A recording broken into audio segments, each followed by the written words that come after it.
Hello दोस्तों, मैं संजीव वर्मा, जय विद संजीव वर्मा के साथ एक बार पुनः आपके सामने हाजिर हूँ। और आज पहला दिन है इस साल का, और हम ये कह सकते हैं कि यहाँ से हम जो है 2023 का जो आरंभ कर रहे हैं, और 31 तारीख जब ख़त्म होगा दिसंबर, तो हम ये कह सकते हैं कि ये साल चला गया। वैसे ही हर साल आता है, शुरुआत होता है और वो चला जाता है एक समय के बाद में। ऐसे जीवन में हमारे पास में कई बार बहुत सारे मौके आते हैं जिसे हम ये समझ के छोड़ देते हैं कि यार ये मौका हमारे लिए नहीं है, या हम ये सोच के छोड़ देते हैं कि हम इसे नहीं कर पाएंगे। लेकिन अगर आपके पास कभी कोई मौका ऐसा आया हुआ है जीवन में, या आपने कभी फील किया है कोई ऐसी कठिन काम आपके पास में आया हुआ है, आपको लगता है कठिन, लेकिन कोई भी काम जीवन में कठिन नहीं होता है। कठिन वो तब तक होता है जब तक हम उसके बारे में जानकारी नहीं लिए रहे होते हैं। कुछ जानकारी अगर हमको उस काम के बारे में हो जाए अच्छे तरीके से, तो हम उस काम को अच्छे से कर सकते हैं, जैसा सभी लोग करते हैं।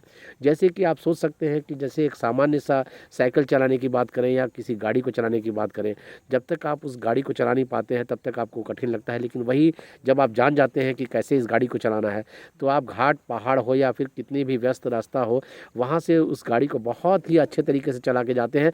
और उस वक्त आप बहुत सारे और भी काम कर रहे होते हैं, गाने सुन रहे होते हैं या किसी से बात कर रहे होते हैं। जीवन में हमारे साथ ऐसा ही होता है। बहुत सारे ऐसे मौके आते हैं जहाँ पर हम कोई काम करने के लिए चाहते हैं, लेकिन केवल हम अशिक्षा के कारण, हमारी जानकारी कम होने के कारण उस काम को नहीं कर पाते हैं। तो क्यों ना आज हम ये फिर से सोचें कि ये जिस काम को हम कर रहे हैं, उस काम में अगर हम कहीं पर सफल नहीं हो पा रहे हैं, या ऐसा लगता है कि हम जिस काम को करना चाहते हैं उस काम के बारे में हमें जानकारी नहीं है, तो क्यों ना हम उसके बारे में जानकारी इकट्ठा करें। ऐसे लोगों से बात करें जो उस काम को पहले से कर रहे हैं, या उसके जो है जिनके पास हुनर बहुत अच्छा है इस काम के लिए, तो हम उनसे संपर्क करें, उनसे बात करें। झिझकने की ज़रूरत नहीं है। हर कोई व्यक्ति किसी न किसी से सीख रहा है।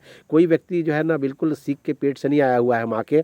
तो जैसा लोग सीख रहे हैं एक दूसरे के साथ में, या कहीं से कोई बुक से पढ़ के सीख रहा है, या कोई कहीं से किसी गुरु बना के सीख रहा है। तो आज ये झिझक को ख़त्म करके हम ऐसे व्यक्ति से संपर्क करें जो हमारे आने वाले पथ प्रदर्शक के रूप में हो। तो ये हमारे लिए कोई गुरु हो सकता है, सदगुरु हो सकता है, या कोई हमारे अगल बगल का व्यक्ति भी हो सकता है, या हो सकता है कोई आपके आसपास का ऐसा व्यक्ति हो जो आपको अच्छी शिक्षा दे के जाए। तो शिक्षा कोई भी दे सकता है, कहीं से भी शिक्षा ली जा सकती है। बस ये मान के चलना है कि आज दिन का हम शुरुआत कर रहे हैं, तो हम उन चीज़ों को अच्छे से सीखें, और सीखने के बाद जब हम उसी काम को करेंगे तो देखिएगा हमारा परफेक्शन आ जाएगा उस काम में। और जब हम परफेक्ट होकर कोई काम करते हैं तो उसका मज़ा ही अलग है। और फिर दिन प्रतिदिन, या आगे हम बोलें तो हम उत्तरोत्तर प्रगति करते जाते हैं। तो प्रगति के लिए सबसे बड़ी बात क्या है? शिक्षा। हमारे पास शिक्षा नहीं है, इस कारण हम पीछे हो रहे हैं। किसी भी चीज़ के, किसी भी स्किल को अगर सीख जाते हैं तो हम वहाँ से कभी भी फेल नहीं हो सकते हैं। इसलिए मेरा आग्रह है कि आज के दिन, नया साल का पहला दिन, हम ये सोचें कि हम जिस काम को कर रहे हैं उसको परफेक्शन लाने के लिए हमको सीखना ज़रूरी है। तो सीखना ज़रूरी है, और हम सीखेंगे और सीख के हम जीतेंगे। चलिए, बहुत बहुत शुभकामनाएं आपको नव वर्ष की सभी लोगों को। और मैं चाहता हूं कि आप लोग जो है ना ये साल ज़बरदस्त तरीके से सक्सेस होके बिताएं। Bye bye bye bye.